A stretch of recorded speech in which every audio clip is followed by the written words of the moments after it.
మీకు తెలుసా, ఈరోజు పిల్లలు ప్రతిరోజు 4 నుండి 7 గంటల వరకు డిజిటల్ స్క్రీన్లను చూస్తూ గడుపుతున్నారు. అత్యధిక స్క్రీన్ సమయం వారి కళ్లను, నిద్రను, అభ్యాసాన్ని మరియు మొత్తం ఆరోగ్యాన్ని ప్రభావితం చెయ్యవచ్చు. మీ పిల్లల కళ్లను 7 సరళమైన అలవాట్లతో ఎలా రక్షించుకోవాలో ఇక్కడ ఉంది. అతిగా స్క్రీన్ ఉపయోగించడం కన్నుల ఒత్తిడి, తలనొప్పులు మరియు మసకబారిన దృష్టిని కలిగించవచ్చు.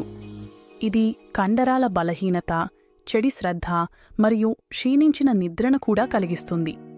కానీ అత్యంత పెద్ద ప్రమాదమేమిటంటే ఇది బాహ్య ఆటను తగ్గిస్తుంది. మయోపియా లేదా క్షీణ దృష్టి అభివృద్ధి చెందే ప్రమాదాన్ని పెంచుతుంది. మొదట మీ పిల్లలకు 20-20-20 నియమం నేర్పండి. ప్రతి 20 నిమిషాలకు కనీసం 20 అడుగుల దూరంలో ఉన్న ఏదైనా వస్తువును 20 సెకండ్ల పాటు చూడండి. ఈ సరళమైన అలవాటు కళ్ల మసాజును సడలిస్తుంది మరియు డిజిటల్ కంటి ఒత్తిడిని తగ్గిస్తుంది. రెండవది, బహిరంగ ఆటలకు ఎక్కువ ప్రోత్సాహం ఇవ్వండి. ప్రతిరోజు కనీసం 2 గంటల పాటు బాహ్య ఆటను చేయాలని నిపుణులు సిఫారసు చేస్తున్నారు.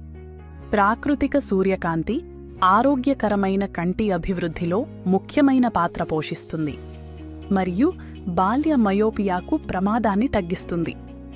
వారు బయటకు వెళ్లి సూర్యకాంతిని ఆస్వాదించడానికి నిర్ధారించుకోండి. మూడవది, ఇంట్లో ఆరోగ్యకరమైన స్క్రీన్ రహిత నియమాలను ఏర్పాటు చేయండి. కుటుంబ భోజనాల సమయంలో మరియు నిద్రకు ముందు కనీసం 1 గంట పాటు స్క్రీన్లను నివారించండి. ఇది నిద్ర నాణ్యతను మెరుగుపరచడంలో మరియు మెరుగైన విశ్రాంతిని ప్రోత్సహించడంలో సహాయపడుతుంది.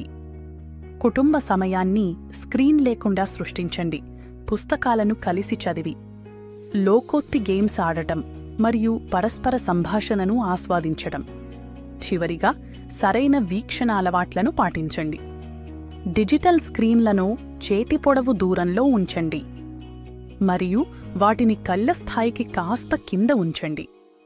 చుట్టూ ఉన్న గది వెలుగుకు అనుగుణంగా స్క్రీన్ ప్రకాశాన్ని సర్దుబాటు చేయండి. మీ పిల్లలకు తరచుగా కన్నులు ముడుచుకోవాలని గుర్తు చేయండి. 5వది, నియమిత సమగ్ర కంటి పరీక్షలను షెడ్యూల్ చేయండి. మీ పిల్లలు వారి దృష్టిపై ఫిర్యాదు చెయ్యకపోయినా కంటి పరీక్ష దృష్టి సమస్యలను తొలగించగలదు. ఈరోజు ఆరోగ్యకరమైన స్క్రీన్ అలవాట్లు మీ పిల్లల దృష్టిని రేపు కాపాడతాయి.